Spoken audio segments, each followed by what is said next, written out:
இதுக்கு முன்னாடி இருந்த 2 பெரிய கட்சிகள் டிஎம்கே, ஏடிஎம்கே. ஸோ இந்த 2 கட்சிகள் தான் 60 ஆண்டுகளாக நம்ம தமிழ்நாட்டை ஆண்டுகிட்டு இருந்தாங்க. ஆனால் இன்னைக்கு அந்த 2 கட்சிகளுமே ஒரு மிகப்பெரிய ஒரு ஆட்டம் கண்டிருக்கு அப்படின்னாக்கா நம்ப முடியுமாங்க? ஆமாம். இதில் டிஎம்கேவோட ஏடிஎம்கே தான் ரொம்ப ஆட்டம் கண்டிருக்கு அப்படிங்கிற மாதிரி சொல்லப்படுது. ஸோ இதில் இன்னும் 25 எம்எல்ஏ இப்போ டிவிகேல ஜாயின் பண்ணுறது, அதாவது ஏடிஎம்கேலேருந்து வெளியாகிறதுக்கான வாய்ப்புகள் இருக்குது அப்படிங்கிற மாதிரிலாம் சொல்கிறாங்க.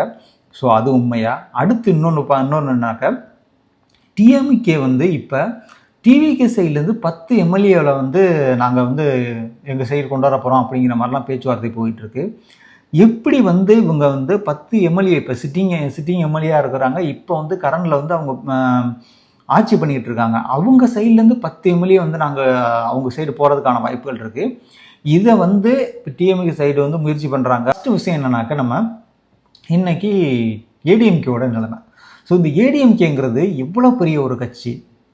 டிஎம்கேல இருந்து அதுலேருந்து வெளியாகிறாங்க. எம்ஜிஆர் வெளியாகி ஒரு கட்சி அதிமுகன்னு ஆரம்பிக்கிறாங்க. அதுக்கப்புறம் ஜெயலலிதா வர்றாங்க. ஜெயலலிதா இருந்ததுக்கப்புறம் பார்த்திங்கன்னா எடப்பாடி பழனிசாமி வர்றாங்க. இவங்க வந்ததுக்கப்புறம் அந்த கட்சி 4 ஆண்டுகள் ஜெயலலிதா இருக்கும்போதே வின் பண்ணது. அதை 4 வருஷம் ஓட்டினாங்க. அதுக்கப்புறம் டிஎம்கே வந்துச்சு. இப்போ பார்த்திங்கன்னா அந்த கட்சி எதிர்கட்சி கூட கிடையாதுங்க, 3வது இடத்துக்கு போயிட்டாங்க.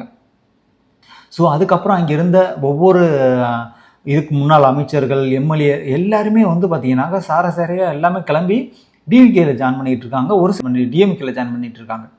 என்ன தான் நடக்குது அங்கே? ஏன்னா அங்கே இருக்க எம்எல்ஏ இதுவரையும் 7 எம்எல்ஏ ராஜினாமா பண்ணியிருக்காங்க. இதுக்கு முன்னாடி, அதாவது டிவிகே அந்த எலெக்ஷன் வந்தபோது பார்த்தீங்கன்னாக்கா 4 எம்எல்ஏ போனாங்க. இப்போ ஒரு 3 எம்எல்ஏ ராஜினாமா பண்ணியிருக்காங்க. இன்னைக்கு கூட மிக முக்கியமாக பார்த்தீங்கன்னா வேலுமணி. ஸோ அவங்களும் இன்னைக்கு மிகப்பெரிய ஒரு போர்க்கொடி தூக்கியிருக்காங்க. எதுக்காண்டி அவங்க போர்க்கொடி தூக்குனாங்க? இதனால அவங்க இப்போ வரையும் சிவி சண்முகம் வெளியாகிட்டார். அவர் சிவி சண்முகம் நான் வெளியாகிறேன் அப்படின்ட்டு அவரும் வெளியாகிட்டாங்க. அவங்க கட்சியில் இப்போ எப்படி தான் அடுத்த லெவலுக்கு போக முடியுமா அப்படிங்கிறதே இன்னும் கொஞ்சம் காலில் பாருங்களேன்.